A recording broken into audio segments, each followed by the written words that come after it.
তাই সেই ভক্ত ঠাকুরকে প্রশ্ন করলেন যে ঠাকুর আপনি পূর্বজন্মে কি ছিলেন? দেখলাম যেন জলের ভিতর কুমির হয়ে আছি, এক জীবনে গাছ হয়ে আছি। এমনি করে করে তোদের সামনে আমি পরম প্রেমময় শ্রী ঠাকুর অনুকূল চন্দ্র রূপে এই যুগে আবির্ভূত হয়েছি। সবাই একবার বলে জয় গুরু।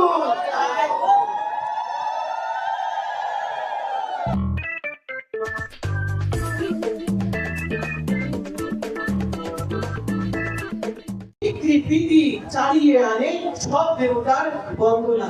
আবার এই যে মায়েরা রয়েছে, এখানে এত মায়েরা উপস্থিত রয়েছে, দাদারা কিন্তু 8 থেকে 10 জন, 20 জন, 15 জন উপস্থিত রয়েছে, কিন্তু এখানে 80% মায়েরা উপস্থিত রয়েছে। শ্রী ঠাকুর কি বললেন? স্বামীর প্রতি টান যেমনি ছেলেও জীবন পায় তেমনি। তাই মায়েদের কর্তব্য কি?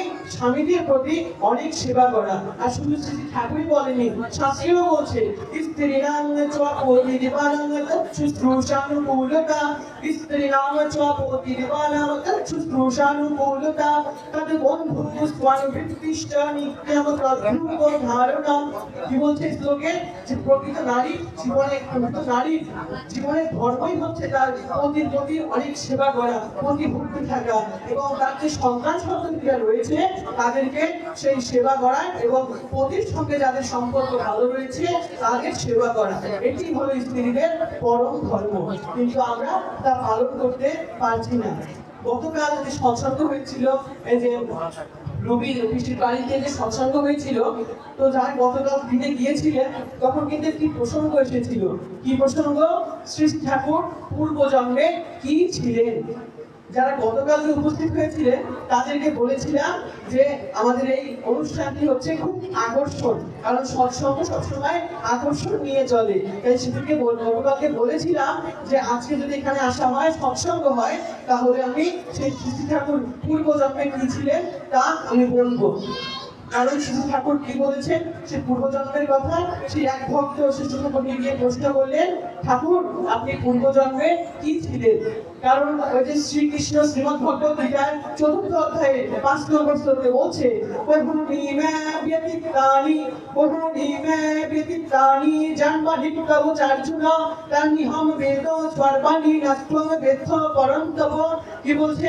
হে অর্জুন, তোমার এবং আমার বহুবার জন্ম হইয়া গিয়েছে, আমি তাহা জানি, কিন্তু তুমি তাহা জানো না। তাই সেই ভক্ত ঠাকুরকে প্রশ্ন করলেন যে ঠাকুর আপনি পূর্বজন্মে কি ছিলেন? ঠাকুরের কাছে অনেকবার প্রশ্ন করার পর ঠাকুর তার উত্তর দিতে শুরু করলেন। কি বললেন? ঠাকুর এবার বলতে শুরু করলেন, দেখলাম যেন জলের ভিতর কুমির হয়ে আছি, দেখলাম যেন জলের ভিতর কুমির হয়ে আছি, এক জীবনে গাছ হয়ে আছি, এক জীবনে ছোট ছেলে হয়ে দৌড়চ্ছি, শেষে বিয়ে হলো, স্ত্রী পুত্র পরিবার পরিজন সকলকে নিয়ে খুব আনন্দ করছি।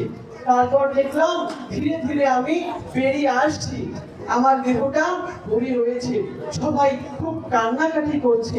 হঠাৎ তখন মনে হলো আমি কি সত্যি মরে গেছি? তারপর আবার নতুন একটা জীবন চলতে থাকে। এমনই এক জীবনে মনে হয় আমি কোনো বৈদ্য ছিলাম, এক জীবনে রাজার ঘরে জন্মেছিলাম। সেই রাজার বাড়িতে একটি বড় গম্বুজের মতো ছিল, গম্বুজের চূড়াটা সোনার পাতে মোড়া ছিল। সেই সমস্ত রাজার বাড়িতে স্ত্রী লোকেরা এবং ছোট ছোট ছেলে মেয়েরা আমায় বড় ভালোবাসতো, আমিও তাদের খুব ভালোবাসতাম। এরপরে আবার নতুন একটা জীবন চলতে শুরু করে। এমনই এক জীবনে মনে হয় কোনো পাহাড়ের পাদদেশে ঘর বেঁধে আশ্রম করেছি। এমনই এক জীবনে মনে হয় কোনো পাহাড়ের পাদদেশে ঘর বেঁধে আশ্রম করেছি। সে স্থানটা একখানা বড় ঢালু শ্বেত পাথরে বাঁধানো ছিল, সেথায় একখানা লতার সাদা ফুলের গাছে ফুল ফুটতো।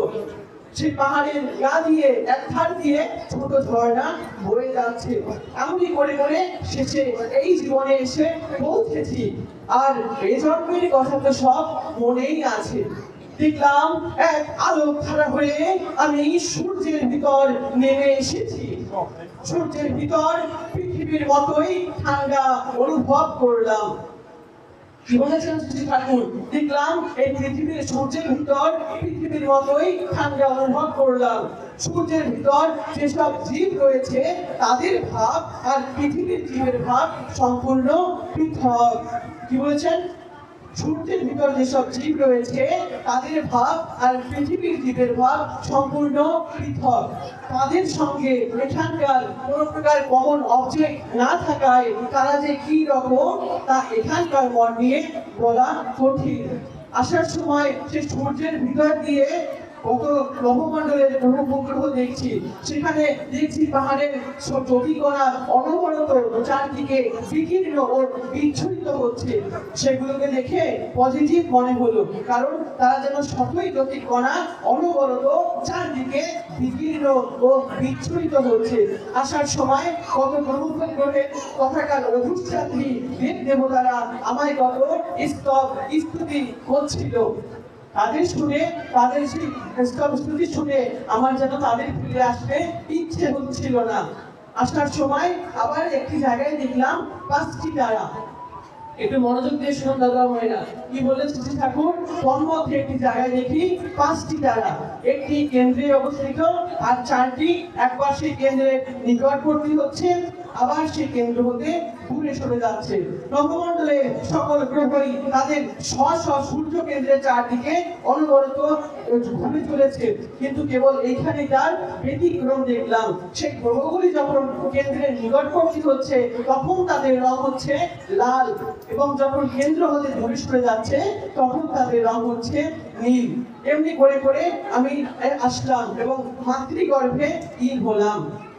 সেই মাতৃগর্ভে আসার সঙ্গে সঙ্গে আমি জানতাম নামই আমার বেসিস, তাই মাতৃগর্ভে থাকতেই আমি প্রচুর নাম করতাম। এরপর আমি যখন মাতৃগর্ভ থেকে ভূমিষ্ঠ হলাম তখন আমি দেখছি আমি যেন কতগুলো নারীকে পেঁচিয়ে পড়েছি।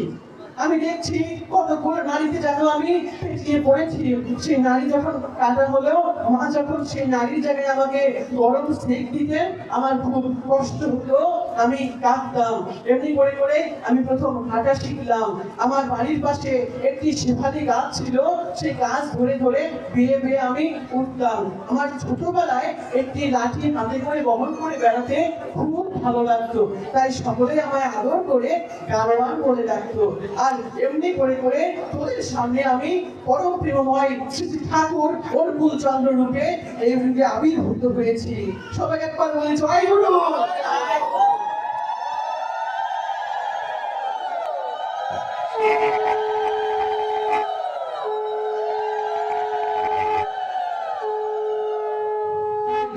ঠাকুর কিন্তু এই যুগে এত কিছু নিয়ে আবির্ভূত হলেন। ঠাকুর এত পরীক্ষা দিলেন, এত বাণী দিলেন, তারপরে ঠাকুরকে আমাদের যুগ পুরুষোত্তম ভাবতে আমরা ভাবতে পারি না। আমাদের সেই ভাবটাই অনেক সময় অনেক ব্যক্তিদের আসে না। ঠাকুরকে ভাবার দরকার নেই। ঠাকুর যে বাণীগুলো বলেছেন, ঠাকুর তাকে ঠাকুর ভাবতে বলেনি। ঠাকুর কি বলেছেন? আমাকে ঠাকুর সাজিয়ে ভক্ত হইও না। কি বলেছেন ঠাকুর? আমাকে ঠাকুর সাজিয়ে ভক্ত হইও না, সাবধান হও, ভোগবে। কিন্তু আমাদের ঠাকুর কি বলেছেন? তার বলা বাণীগুলো পালন করে যেন আমরা এই জগতে বাঁচতে পারি। ঠাকুরের কাছে আমরা প্রণাম করছি, প্রণাম করার পরে ঠাকুরকে বলছি, ঠাকুর আমার সন্তানটি যেন পরীক্ষায় A+ পায়, সামনে তার মেট্রিক পরীক্ষা, সে যেন পরীক্ষায় গোল্ডেন পায়, তাকে আমি ডাক্তারি পড়াবো, সে যেন ডাক্তারিতে চান্স পায়। সবাই ডাক্তারি পড়াতে চায়, যে বাবা মা রয়েছে সন্তানদেরকে, প্রতিটি সন্তানদেরকে ডাক্তারি পড়াতে চায়, কিন্তু ভর্তি হয় কয়জন? যদি 1 লাখ 2 লাখ 5 লাখ 2 লাখ পরীক্ষা দেয়, তারপরে ভর্তি নেয় 3000 4000 5000, এর বেশি কিন্তু ভর্তি নেয় না। তাহলে বাকি স্টুডেন্টরা কি করবে? সবাই তো ডাক্তার হতে পারবে না, সবাই ডাক্তার, সবাই ইঞ্জিনিয়ার, তাহলে দেশের মঙ্গল কে করবে?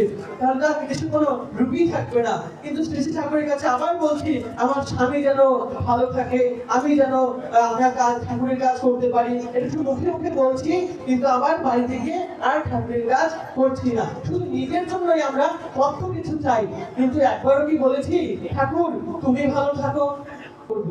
আর আমরা এই কলিযুগের মানুষেরা, কলিযুগে যারা জীব জন্মগ্রহণ করেছি তথা এই সৎসঙ্গে যারা জন্মগ্রহণ, সৎসঙ্গে দীক্ষা গ্রহণ করতে পেরেছি, সৎসঙ্গে পরিবারে জন্মগ্রহণ করতে পেরেছি, তারা আমরা সত্যি পরম ভাগ্যবান। কারণ কি, আমি সৎসঙ্গীটা একটু বাড়িয়ে বলছি এমনটা নয়। কারণ দ্বাপর যুগে যখন ভগবান শ্রীকৃষ্ণ এসেছিলেন তখন তিনি শ্রীমদ্ ভগবত গীতা দিলেন। গীতার শ্লোক সংখ্যা কতটি? মাত্র 700টি শ্লোক। এই শ্লোকের মধ্যে কিন্তু অনেক তথ্য রয়েছে, সে কুরুক্ষেত্রের যুদ্ধ, জীবন পরিচালনার কিছু বিষয়, এমন অনেক কিছু রয়েছে। কিন্তু এই কলিযুগে শ্রী শ্রী ঠাকুর যুগ পুরুষোত্তম রূপে আবির্ভূত হয়ে কি দিলেন? তিনি দিলেন 21,688টি বাণী দিলেন। কতটি বাণী দিলেন? 21,688টি, যা এর আগে কোন পুরুষোত্তম, কোন অবতার, কোন ব্যক্তি দিতে পারেনি। তিনি সবাই একবার জয় গুরু। তাই শ্রী ঠাকুর বিনা আমাদের এই জগতে কিন্তু দ্বিতীয় আর কেউ নেই। তবে আজকে যে এখানে আর আমি আলোচনা দীর্ঘায়িত করবো না, এই যে সৎসঙ্গ বলছে আজকে, এটি কিন্তু কারণটা কি? এই যে মৃত্যু উপলক্ষে সৎসঙ্গ। আমরা কিন্তু এই যে সৎসঙ্গ করি তা কিন্তু পরপারে যাওয়ার জন্য, পারের করি যোগানের জন্য এই আমরা সৎসঙ্গ করছি। কিন্তু আমরা এই যে অনেক সময় ভাবি যে আমি কি পার হতে পারবো, কিন্তু যারা সৎসঙ্গের দীক্ষা নিয়েছে তাদের আমি বলছি, আমরা প্রার্থনা যে করি, প্রার্থনা কিন্তু আমরা অর্থ বুঝে করি না, প্রার্থনা মুখস্থ রয়েছে তাই করি। আবার সকালে প্রার্থনা কিন্তু সেই 80% মানুষ, 70% মানুষ করতে পারছে না। কিন্তু সকালের প্রার্থনা কি বলছে?